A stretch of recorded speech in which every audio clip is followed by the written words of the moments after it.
are in Unit 3, Chapter 4. This deals with the process of selection in the personnel process. And I would like to start on slide number 2. What I will be doing is going through these steps with you, slide by slide, and adding information as I see pertinent for you, in addition to what you see in the book and in the PowerPoint. And I'm going to go through quickly these steps as Rebor gives you. The first is to write the job description. 2, establish the selection criteria. 3, write the job vacancy announcement. 4, receive applications. 5, select the candidates to be interviewed. 6, interview the candidates. 7, check credentials, references. 8, select the best candidate. 9, implement the job offer and acceptance, and notify unsuccessful candidates. I would say that Rebor puts this process, which often takes somewhere in the neighborhood of about 2 months, into a succinct succession of steps. I'm going to start on the next slide, writing the job description, job analysis, and with that I'd like to make the following comments. The job description is one that I think is somewhat, how can I say this? This is somewhat imaginative in the sense of the real world of the educational hiring process. For instance, if there is a job description, it usually has very little to do with the teaching process, but rather oftentimes revolves around some support staff, for instance, a custodian or a teacher's aide. For the teaching positions, I would pose the question, is there even a job description for it? Very seldom would you see one that anyone can agree on in terms of what the job description for a teacher is. But I would say that elementary teachers, one of the things you need to be thinking of if you're in the recruitment process for teachers at that level is to really take a look at the data, as is the case with all levels. But with elementary testing as it stands, it's usually pretty easy to identify various areas that you need to focus in on. Amongst them might be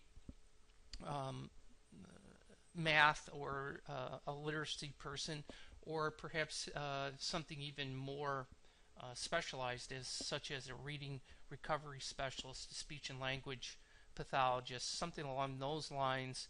And your data may tell you that even if you're hiring an elementary school generalist, you may be wanting to take a look at a niche in the sense of finding talent with a special expertise to help your entire program.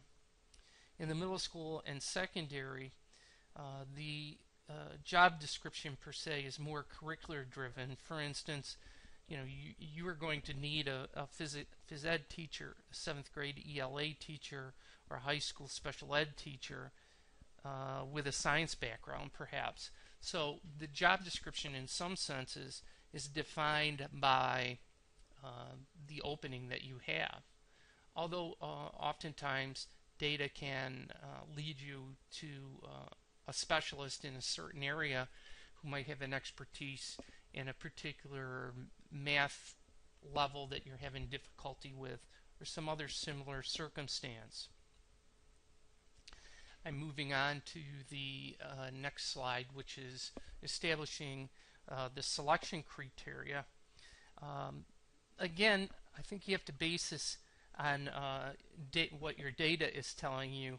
And again, one of the things that I would emphasize to you, that over the years in dealing with personnel hiring, I've learned that oftentimes it's as important to trust your gut or your heart as much as it is your head and your brain, in the sense of you're looking for someone who will be the leader and role model, mentor for young people. So it's very difficult sometimes to quantify that, which I kind of had the sense that that's where Rebor wanted us to do, is to make it more scientific.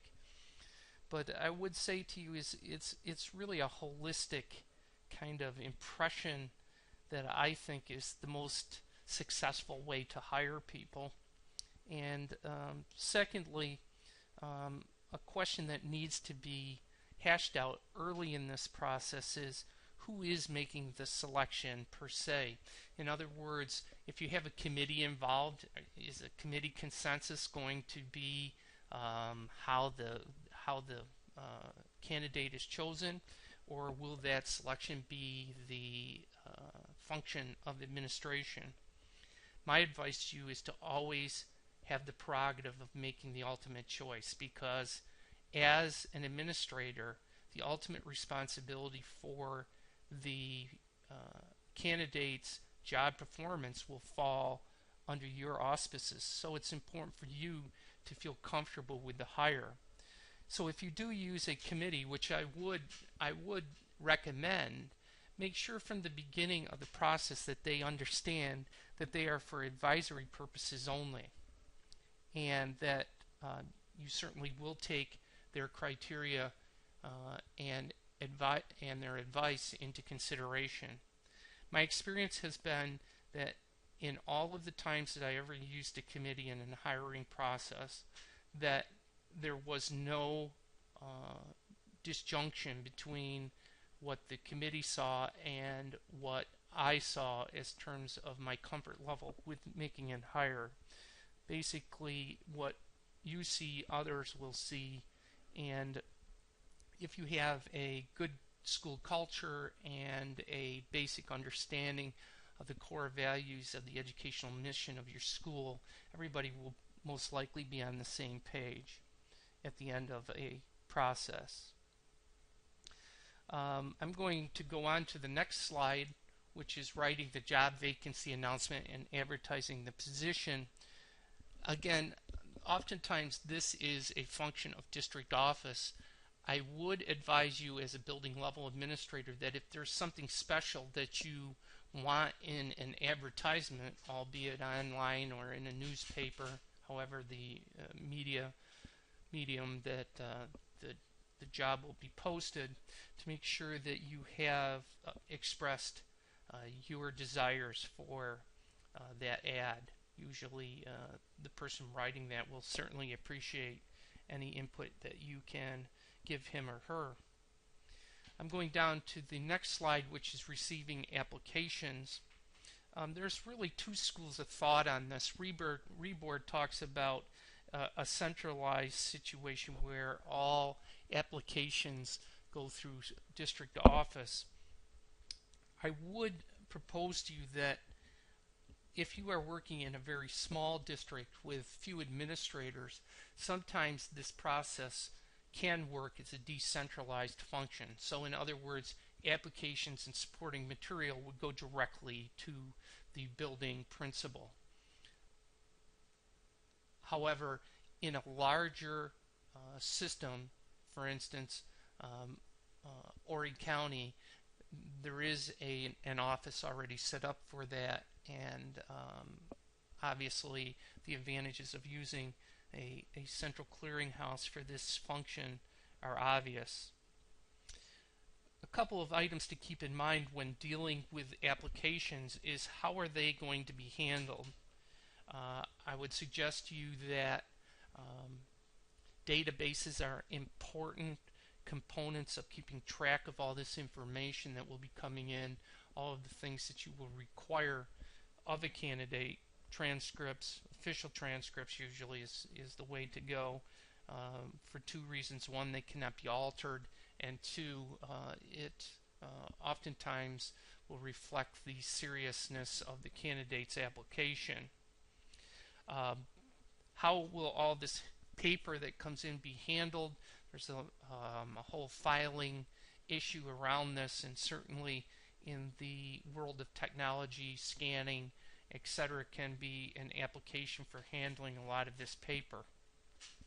I'm going on to the next slide, which is about selecting the candidates to be interviewed. One of the questions that I would pose to you is who screens candidates that would be interviewed? I would suggest that that should remain an administrative function if you have a committee in place. That way you can control the candidates who are coming to the committee. Furthermore, I would suggest that if you are a building level administrator, that you should have some discussions with district office personnel about how candidates will be selected and what your role as a building level administrator will be in the screening process. It can vary from district to district. An item that REBORD does not mention that I think is important in the selecting of candidates is the question of courtesy interviews. By that I mean you may have people who are working in the district as long-term substitutes, teacher aides,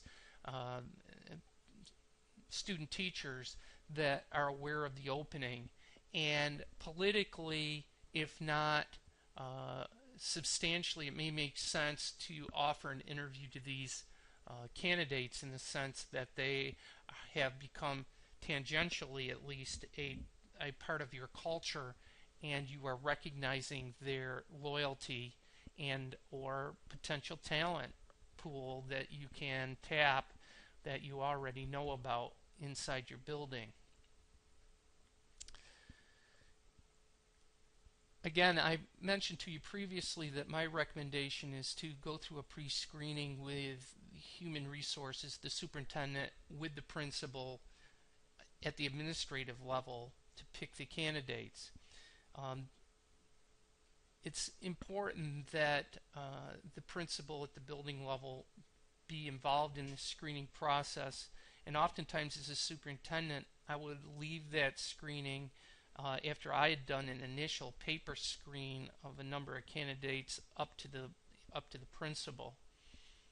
The reason for that is that the principal at the building level is much more aware of the politics of what's happening in his or her building, who's related to whom, the whole idea around loyalty. It's also been my experience that if you do offer people an interview based on relationships, nepotism, whatever you want to call it, that oftentimes people are very satisfied that their child, their cousin, their neighbor, whomever it might be that might have gotten the interview has at least had the opportunity to get his or her foot in the door and are happy with that. I would contend that if somebody pushes you beyond that and feels that there's some reason for an entitlement for someone to have a position, that should be a red flag that signals to you that that may not be someone you want in your organization. I'm going next to the next slide around interviewing candidates, and I'd like to spend a couple minutes talking to you about questions. And REBOR spends quite a bit of time in the chapter talking about different types of questions and interview techniques and the art of questioning, group interviews, and so on. But let me share with you my experience in terms of questions. And I'm going to give you a few that were my favorites that seem to work for me in terms of gleaning good reactions from candidates. And I would say this as a precursor to those questions. One of the things that I was never too concerned with was taking a lot of notes during an interview. I really wanted to spend my time observing the candidate, reading his or her body language, and trying to get a feel for their enthusiasm, their sense of humor, those other types of characteristics that you might miss if you're too worried about taking down information in note form. Generally, you're only going to see 3, 4, 5 candidates for a teaching position. You can most likely keep his or her information and answers to questions somewhat in your head. couple of those questions that I'd like to pose to you are as follows. First one was, tell me about the best teacher you ever had and why you think so. Who was your worst and what did you learn from that person?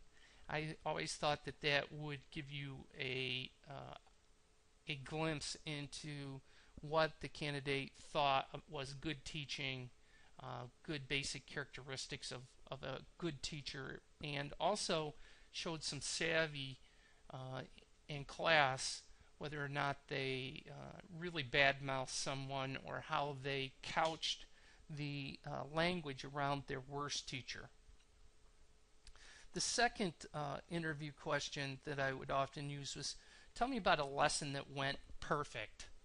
The reason that I posed that, I was often looking to see if somebody was reflective enough about their teaching to perhaps couch that answer with the idea that they had never taught a perfect lesson, that it was something that could always be improved.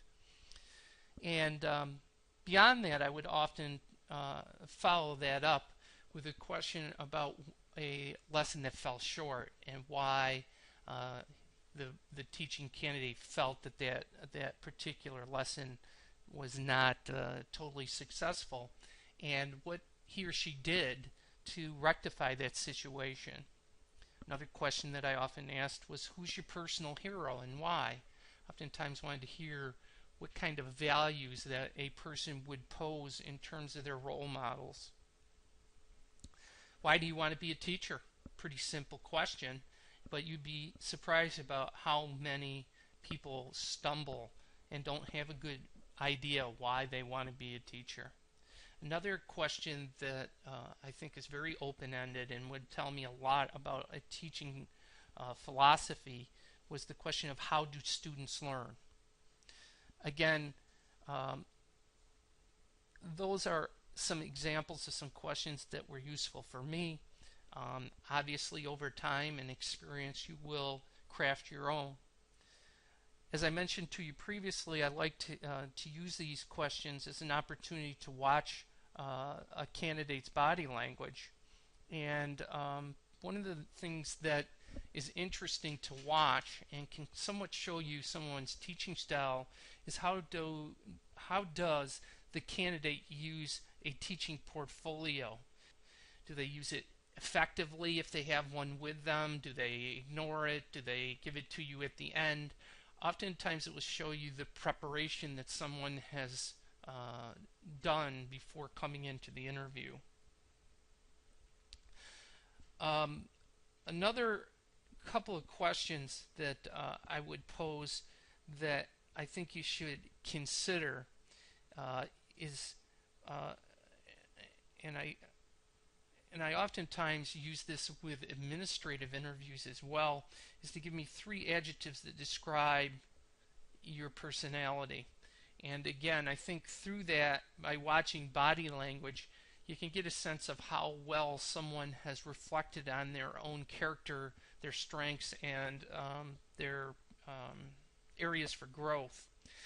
The other question that oftentimes comes at the end of an interview, and I would pose this to you both as an interviewer and an interviewee, and you should be very prepared for, is, what questions do you have for the interview team or the interviewer? Oftentimes, this is a time where I, as an interviewer, could get a sense of the person's preparation, how well they had thought through their candidacy to our district or our school, and also it oftentimes gave me an opportunity to see if they had done any further homework. Had they asked questions of other teachers in the district? Had they visited the website? A couple of other things that I would talk about in terms of the interview process is that if you bring someone in for an interview, a former human resources administrator, assistant, superintendent told me this once, and I think it was excellent advice, is that no matter how badly the interview is going, and you know within the first several minutes that this person is not a viable candidate for the position, that just by their mere presence, he would suggest that you should give this person at least 20 to 25 minutes in the interview situation. That can be painfully eternity. But again, that leaves a good impression on the interviewee that you have taken time, you have taken interest in his or her candidacy. And lastly, I would pose to you that as a representative of the district, it's up to you to leave a good impression on the candidate, no matter how capable you think he or she is, because that person now will go out into the community and other communities and talk about your interview process. So always leave a good professional impression with a candidate. I'm headed to the next slide, which is checking references and credentials. One of the things that I would suggest to you beyond what you see in the PowerPoint is that oftentimes district office, and if not, I would suggest you as a building principal to come up with a standardized form that will go into the successful candidate's file that would show that you have done, quote, due diligence, end of quote, in terms of dealing with reference checks. It's very important that you do reference checks so that you, at the very least, can show that you did this important step of the hiring process. Especially in this world of litigation and sexual impropriety and all of the other things that could go along with a hire into a school district, it's important that you can show as an administrator that you did everything you could do, what would be termed reasonable, that you have done the steps of protecting the children in your area of responsibility and building your organization the way you want through doing good reference checks. As a superintendent, one of the things that I had established as a minimum for a hire was at least 3 reference checks, and those were done on a standard form, and before an offer of employment would be given, those reference checks had to be in place. One of the things that I would suggest you is that when you call someone to do a reference check, you should approach that as you might any other interview. You want to try to uncover information that will help you make a decision beyond that which the candidate has shown you in an interview, realizing that the person is putting their best foot forward in an interview, and we all have certain areas for growth and weakness, and hopefully through the reference check you can get a good sense of the candidate's both strengths and areas for growth. A couple of things that I would suggest for you to have amongst the questions you ask in a reference check is the potential employee's attendance pattern, what was their general overall attitude towards parents, towards students, towards co-workers. And I often would pose a question of how would you classify this person's work ethic? And I think one of the litmus tests that I oftentimes would pose to someone when doing a reference check would be that the question of would you hire or rehire this person? Further, I think you have to learn to read between the lines and sometimes try to figure out perhaps hidden messages that are being sent by a reference. And amongst the most probably in-your-face example of that is if you call for a reference and someone refuses to tell you anything more than this person was employed in our organization from date X to date Y, it's usually a signal that there are issues, because if somebody was a good employee, most likely their supervisor will be willing to discuss that candidate with you.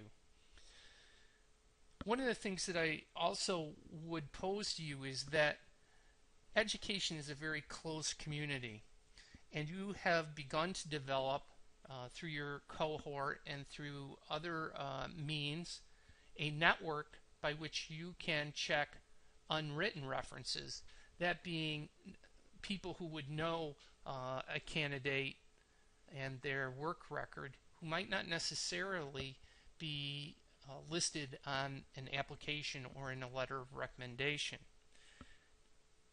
This is an important tool for checking credentials and references, and I would suggest that you really need to use this above and beyond the references which are provided by the applicant. I'm going on to the next slide, which is the next slide deals with the principles of constructing the application form and process. And one of the things that I would say to you about this is usually this is a function of district office.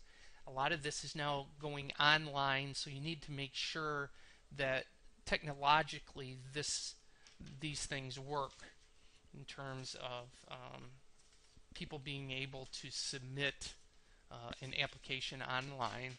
The other thing that I would pose to you is that, and often this is not a function of the building level, but if you ever ascend into district office in these functions, is that the application itself should be checked periodically by school council to make sure that it is adhering to any of the latest court decisions and or regulations around employment.